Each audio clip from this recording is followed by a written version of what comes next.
shining star. I'm a member of the Miwok people of the El Dorado. I also descend from the Tamalanisanan. And these, El Dorado County, these are ancestral lands. I stand here with our chase, our mortar holes here, where my ancestors sat here for hundreds of years, making food for the people. I am a culture keeper for my people, and I speak for those who cannot speak for themselves. Creator gave us this beautiful land. We were told, as the indigenous people, that it was our responsibility to take care of this land. I hear these things, these proposed plans to develop these lands. You know, and I understand that progress is important. But at what cost? What are we willing to give? We're going to give up all of this? And for what? For $1?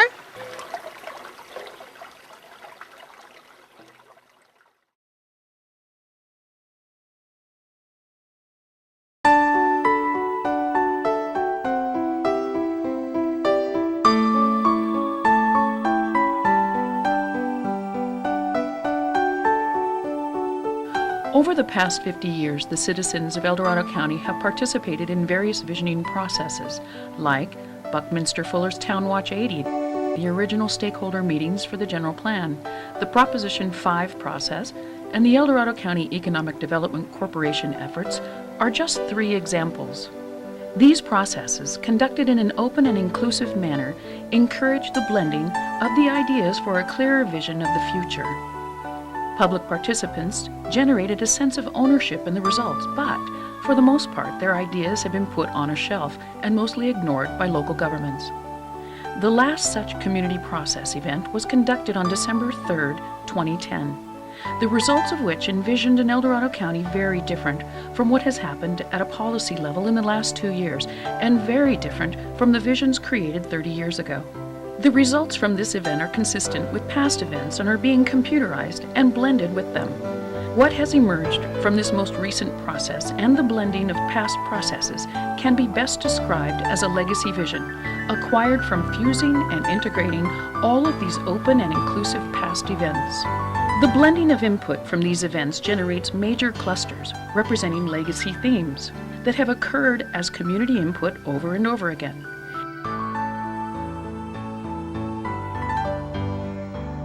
These major legacy themes point to specific and important community land uses such as townships, main streets, town centers, and environmental issues. Other major themes include issues such as local self-determination, economic justice, sensitivity to quality of life, and heritage.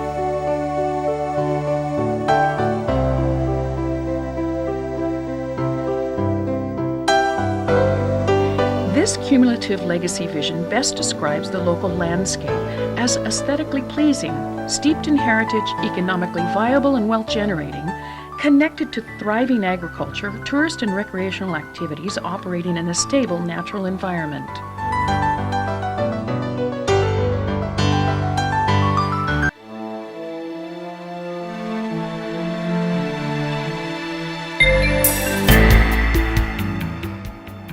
These viable landscapes of the past and desirable for the future have been hidden, diminished, or replaced by an aesthetically harsh and economic unjust extracting landscapes of development.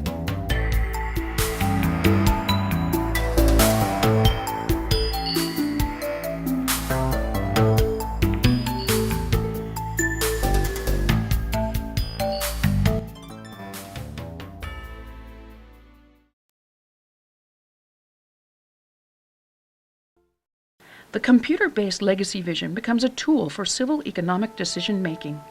Each specific land use cluster is depicted visually as a module.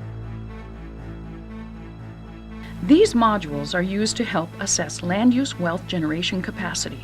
Specifically, these modules depict aesthetics, design, and economic success potential as elements that work together as economic units. Some clusters work together as complementary economic bundles, when one function helps other functions perform more effectively.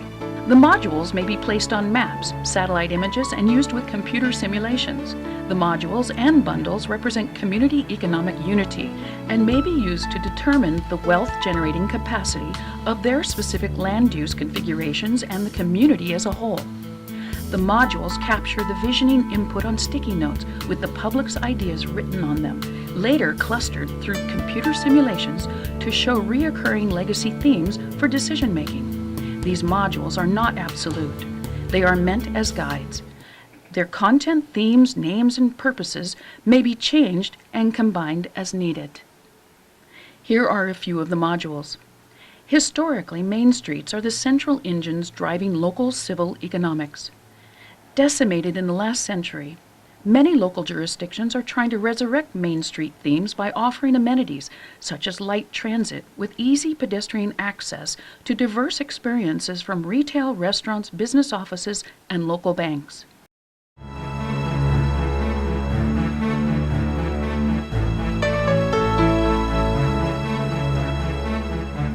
The town center's primary function in civil society is to provide accessible public open space and facilities to engage in civil democratic assembly for community discourse and decision-making. Additionally, they are centered around the access to and delivery of services for government, social agencies, and professional services. These tend to connect together based upon common interest. Town halls, retail, restaurants, and entertainment venues may be mixed in as well. Creativity is key to community economic well-being. Live music, art, poetry, dance, and good food cause ideas to flow.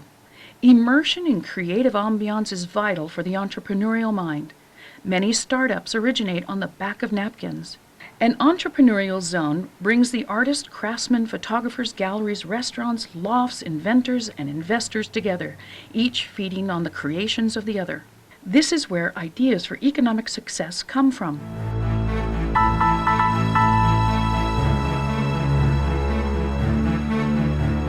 Mixed-use neighborhoods may include townhouses, row houses, schools, and community centers. To reduce obesity, walking is encouraged with neighborhood mom-and-pop retail and auto-free homes connected to light transportation systems and multi-use trails that actually connect to economic activities. Light industrial campuses provide well-paying jobs with disposable incomes flowing into the local economy. Local contractors benefit by supplying goods and services. Light manufacturing has low or no impact on the local natural environment. The proximity of many such campuses interact with each other, driving further innovation. The legacy vision contains the locally created knowledge for future economic potential. When located within a more formal education setting of a local university, this knowledge can provide the direction for ongoing in-service education for the innovator, artist, and training for new employees for startups. Using advanced learning technologies expands access of local knowledge to the larger community. The combination of a creativity district, light industrial campuses, and local higher education creates a synergy by which creators and innovators constantly interact. All three are essential for a well-functioning, continually expanding civil economic unity. All three were functioning well together in the late 1970s and early 80s in El Dorado County.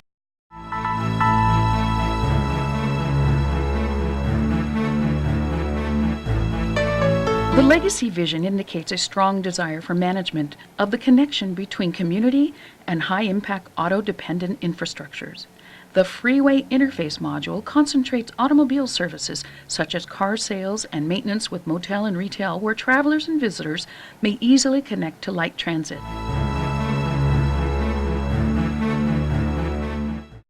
A similar module, the distribution hub, is also a transfer point. Here, large shipments are warehoused. The goods may then be distributed to the community on less intensive modes of transportation, such as small trucks and light transit.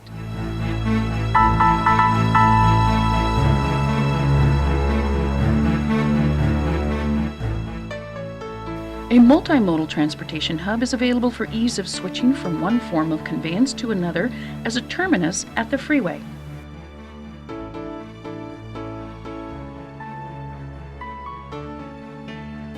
These three modules also form a bundle, which primary function is the overall reduction of intrusion of heavy traffic upon a community. This allows the community to maintain the integrity of an infrastructure scaled to the community's needs. There are many modules and bundles derived from the legacy vision, including health and safety, energy generation, bioculture, and watershed. The module's prime purpose is the study and evaluation of existing community land use wealth generating capacity and future growth. And as such, their wealth output can be added together. In order to maintain economic unity, the sum of the salaries of the modules must exceed the income requirement of the citizens living there. The income of the citizens, in turn, must be sufficient to buy goods and services in the community. This total economic interaction is the land use wealth generation value of a dynamic, united local economy. A tally card is provided to determine the local assets for each module. A set of modules configures an economic unity helpful to determine the value-added benefit of each business and service provider and any future business or service provider. When businesses and services are providing a value-added benefit, legitimate profits are expected. In a civil economy, most of these profits are reinvested locally, back into the community. Business can expand, new employees hired, new businesses started, and homes constructed. A tax base is deep enough to provide for a thriving service sector. This feedback and bootstrapping add to the expanding community wealth generation landscapes. The mass marketing extraction landscapes are also represented as modules. These modules interact economically with each other as well and can be bundled. They are also useful to evaluate the ethical intent when considering that their introduction may cause a negative economic tipping point in a civil economy.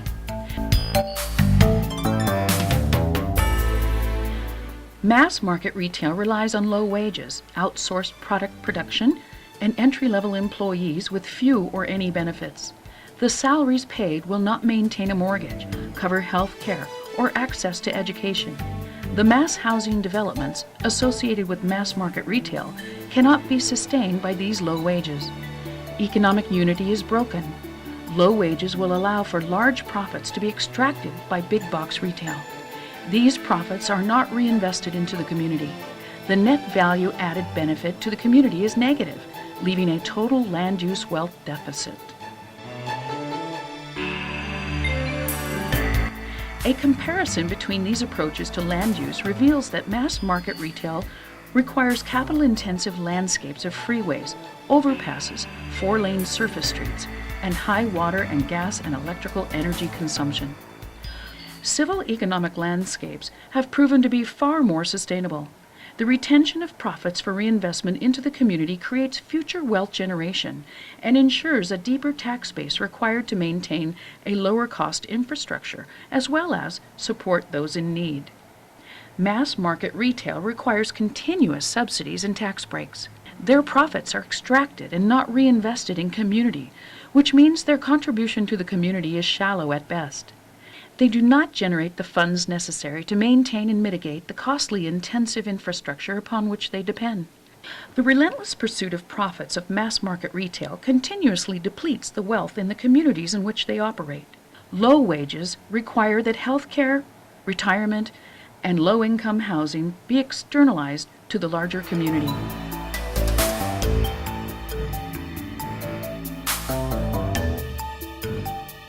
The mass market multinational landscapes that are replacing civil economies do not support the economic freedom necessary to pursue the American dream. These are the landscapes of failure. Failure to design cost-efficient, manageable infrastructure. Failure to provide space for civil discourse.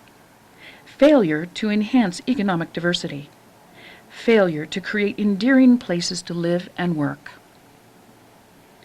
Taken together, a critical moral failure has occurred. A failure of citizenship, of leadership, and the entire political process to take responsibility.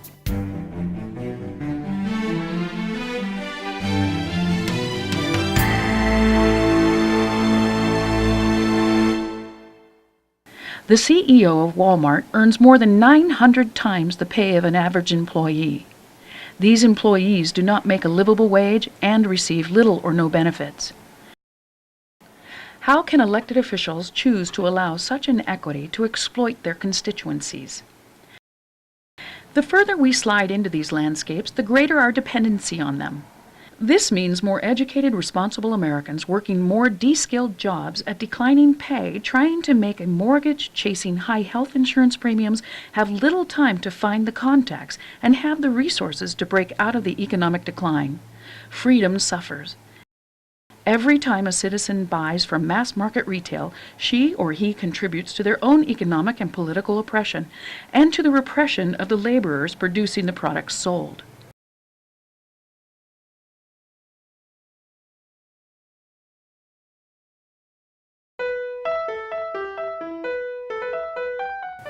The impact of multinational mass marketing retail upon civil economy can be calculated using the modular tools. The results are staggering. As Market Street devastates Main Street nationwide, the country is being stripped of the wealth-generating capacity to pay off local, state, and national debt.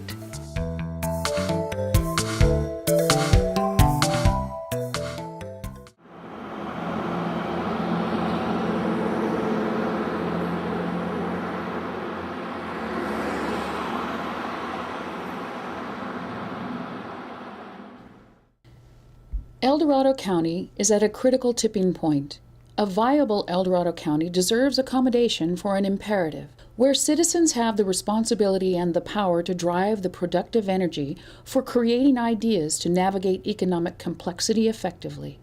No individual, leader, official, group, business, government, or institution knows what to do. Each, however, have knowledge and experience to share in the search for and reach by consensus clarity of direction in the landscapes in which all live, work, and play. We have a critical choice: to act as free-willed citizens and flourish together, or as isolated, repressed, manipulated consumers consumed by corporate greed.